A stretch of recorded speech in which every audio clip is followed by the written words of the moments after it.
The market simulator simulates the electricity market. So in order to support the understanding of what goes on in the market simulator, I'll give a presentation on the power markets in Europe. Basically, what it's all about is to keep the balance in the power system. Of course, the market players do a lot of trading, but the trading and the market are designed in a way to keep the balance in the power system. Please remember that electricity cannot be stored, at least at a reasonable cost, so we have to maintain the balance second by second. And the balance is understood as maintaining a frequency of 50 in the European power systems. So generators, suppliers are generating power, consumers are consuming power. This is in-feed into the system and outtake out of the system, and the role of the system operator is to maintain the balance second by second in the system. And what's important is that we design the markets in a way to support the balance of the system, and that's what has been done within the day-ahead market, and also, of course, the balancing markets as such. Before we dive into the actual design of the markets, we have to shortly look at the different roles in the power market.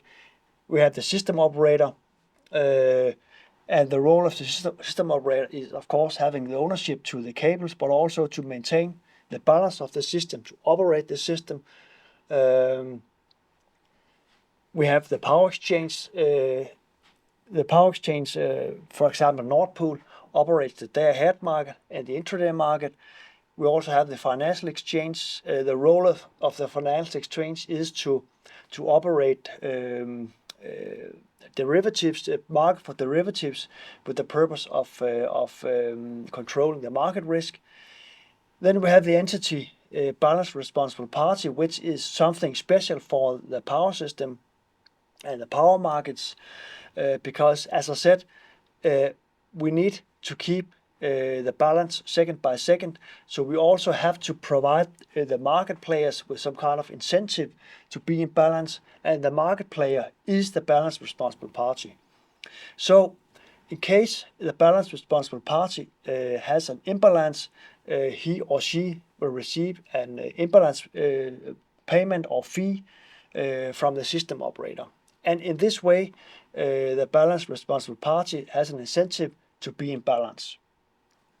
The electricity supplier, we know it's a standard supplier, a retail supplier. The balance responsible party and the supplier, the retail supplier, can be one and the same company, but you can also be, let's say, only have a supplier role. In that case, you need to contract with a balance responsible party in order for the system operator to be able to invoice all imbalances. This is the overview of the marketplaces we have in different markets we have in Europe. We have the day-ahead market, which is the market where the majority of electricity trade takes place. This is where the first balance for the actual hour of operation is taking place. Basically, all the bits in this market reflects a forecast of what will happen when we come to the actual hour of operation. So it's basically a wind forecast, a solar forecast being translated into megawatt hours per hour. It's forecast of consumption. All the balance responsible parties has control of different amount of consumers, and the bid basically reflects a forecast of what is going to be consumed when we come to the actual hour of operation.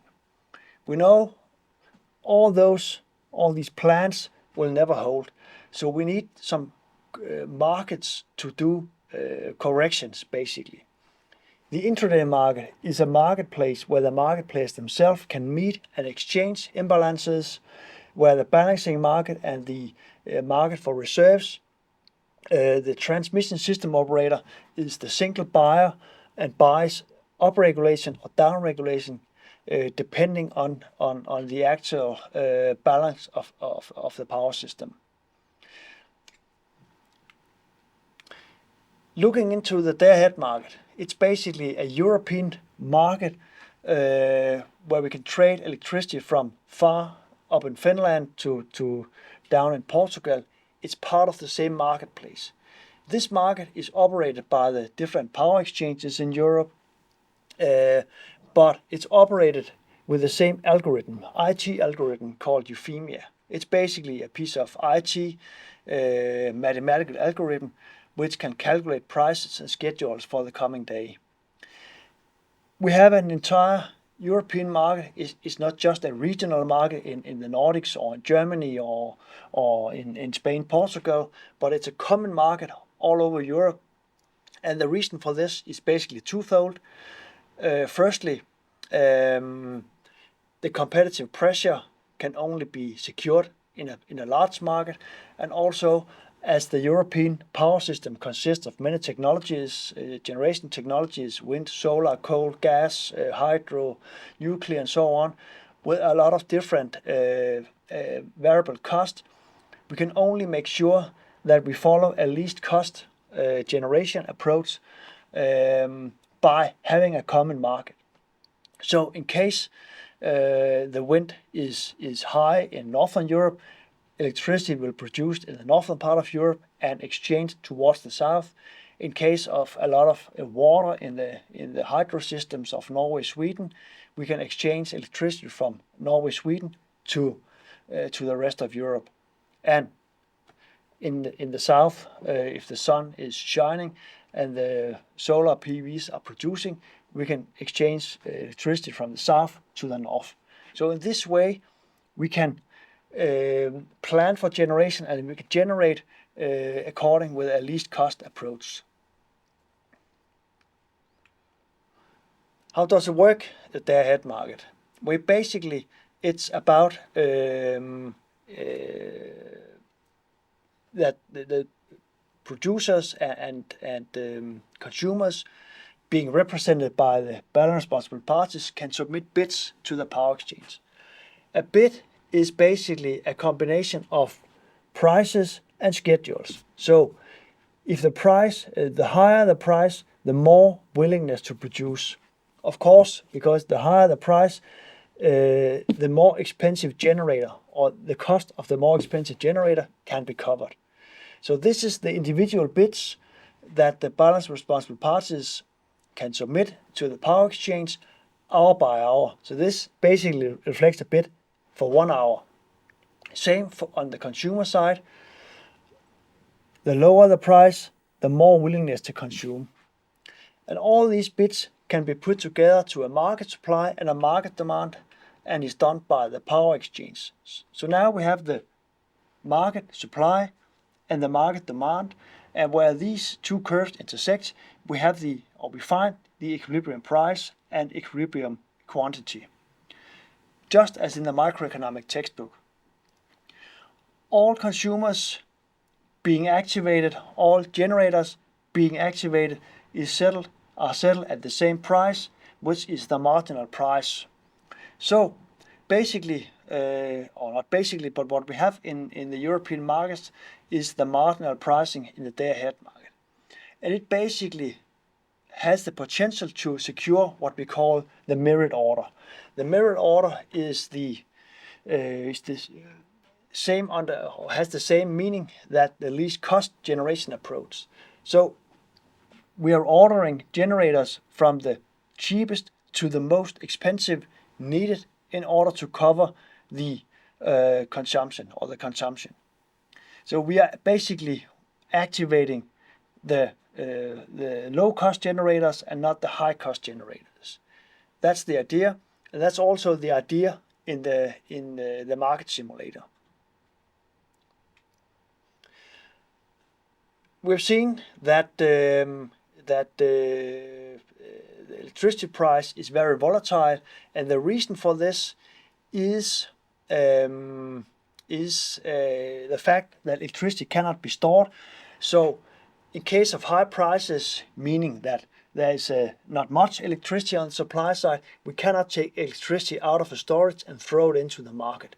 We have to apply the price as the balancing mechanism, and that's differ from other markets. For example, the market for oil and coal and whatever, where we do have a lot of storages, and in case the oil price increase, for example, due to the fact that OPEC might decrease production, we can throw more oil into the market from the storages.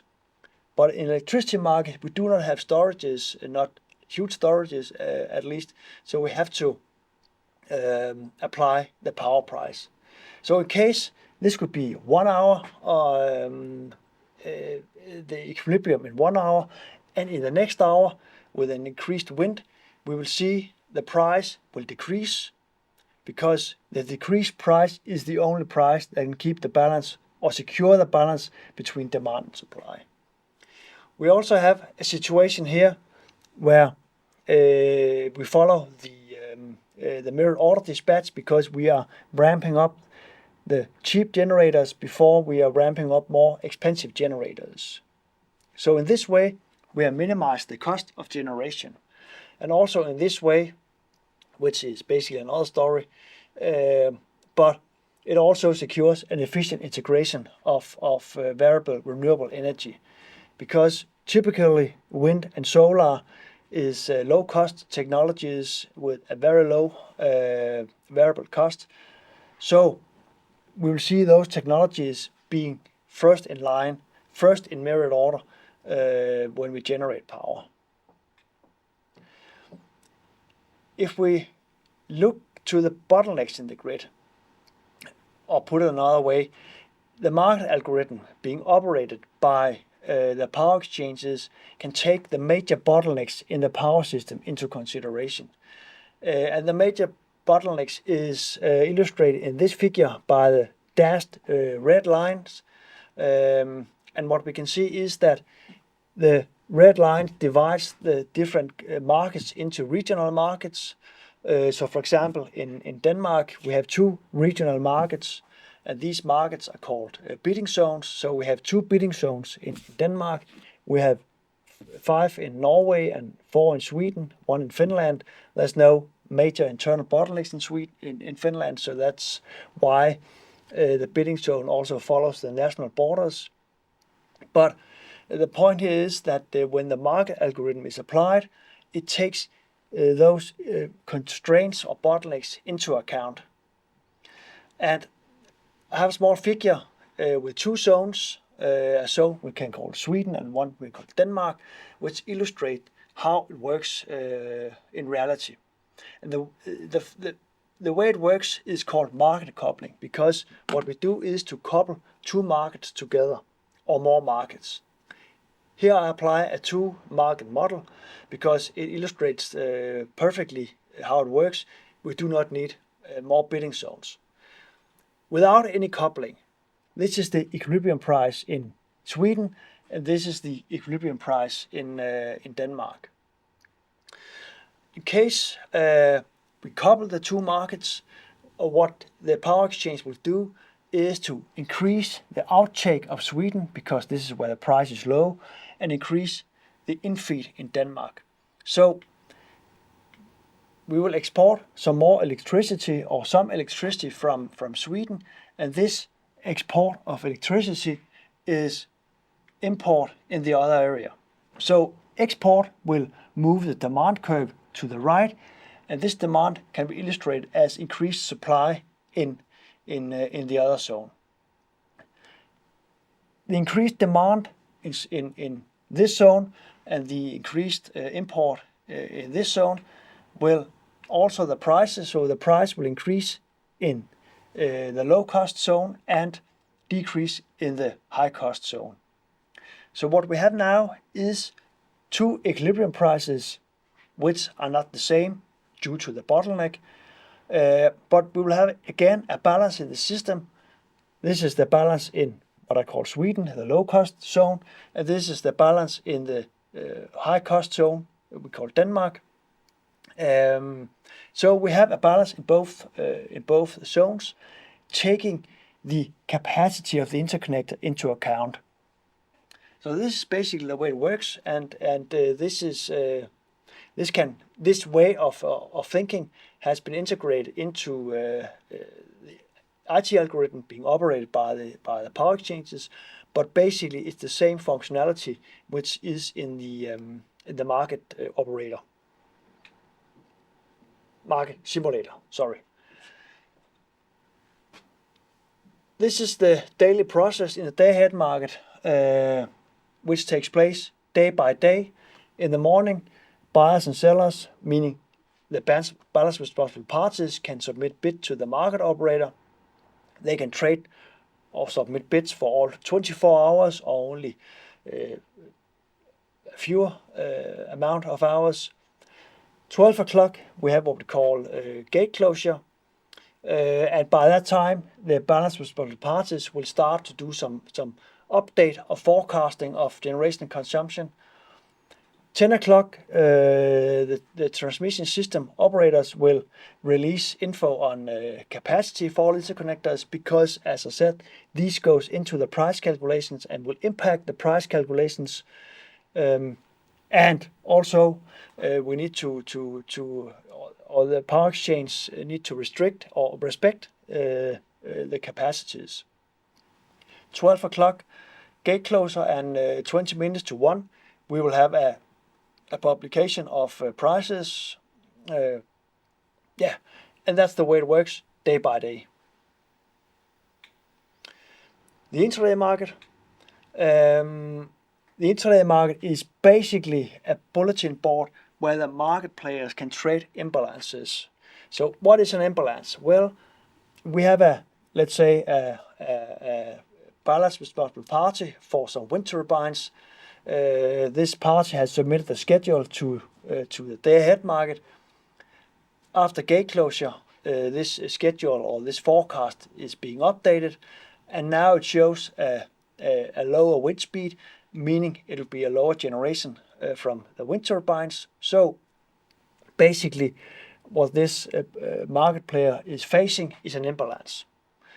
This update of the wind forecast could also show a higher expected generation. So again, this market player is facing an imbalance just in the opposite direction. And all these imbalances can be due to for many reasons: failures, reduced capacity on the thermal generators, changes in the wind solar forecast. The forecasts are being updated continuously during the operational day. Demand update of forecast, for example, in Sweden and Norway, where a lot of household heating is being done by electricity. An unexpected change in temperature can also lead to change in demand. So there are a lot of reasons for the first plans coming from the day-ahead market would not hold. And for that reason, we need another market to control the imbalances. The way it works in the intraday market is basically a bit different.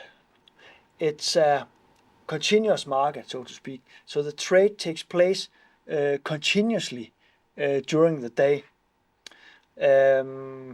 And of course, it's continuously because we're talking about imbalances. So we need we need a market where the point of gate closure is very close to the actual point of operation.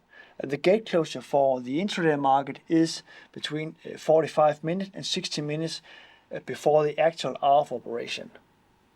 The settlement is not according to the marginal pricing, but it's like a pay-as-bid market. So basically, as it was a bilateral market, so market players can meet and they decide for themselves the price for the exchange of electricity. It works the following way, illustrated by this small illustration here. For example, we might have a market player which is willing to sell electricity at the price of 50. So he puts up this, let's call it willingness, on the bulletin board and say, I would like to sell at 50. A market player on the buying side can also put up a bid at 50, and then when the system, the intraday system sees that, it makes a match, does a match of these two bids. So now we have a trade. Another market player is willing to sell at the price of 20. There's a market player willing to sell at the price of 40. There's no buy orders, so there's nothing to match as such. Then a buy order at 15 might enter into the market, but the willingness to pay is lower than the willingness to supply. So there's no match. There's no benefit from trade, so to speak. So there will be no trade. Then a market player with a willingness to pay of 20 will enter the market, and then there is a match. The system sees it, and there will be a match. There is a market player with a willingness to pay at 25. There's no match because 25 is still lower than 40. But suddenly we will have a market player being willing to sell at 10, and then we will face a match, or the system will see a match, and market player number 5 and number 8 will be matched. What we can see here is that at first glance, the merit order dispatching, or the least cost approach, is violated, because we do have a market player number 1 who has a power generator with a marginal cost of 50, and we assume that the bids shows or reflects the marginal cost of operation. So here we have a market player on the selling side being willing to sell at 50, but we do have a market player number 4 with a lower selling price, but this market player is not being activated. But in the end, or at the end of the day, this market player might do something different in order to serve this contract than produce electricity himself. He could move to the other side, or she could move to the other side and place a bid of, let's say, 49, because if this market player number 1 can serve this contract by not producing electricity himself, but buy it at a lower price or a lower cost, it would be a good idea, so to speak. So this market player can move to the other side, placing a bid of 49, and in that case, the market player will be matched with number 4, and at the end of the day, this will be the generator that in reality supplies electricity to this buy order here. What is the settlement price? Because we do have two different prices. We have a sell price at 10 and a buy price at 15. It's the market player who first enter the market that will dictate the market price, or the settlement price, so to speak. So in this case, market player number 5 entered the market before number 8, so the settlement price will be 15.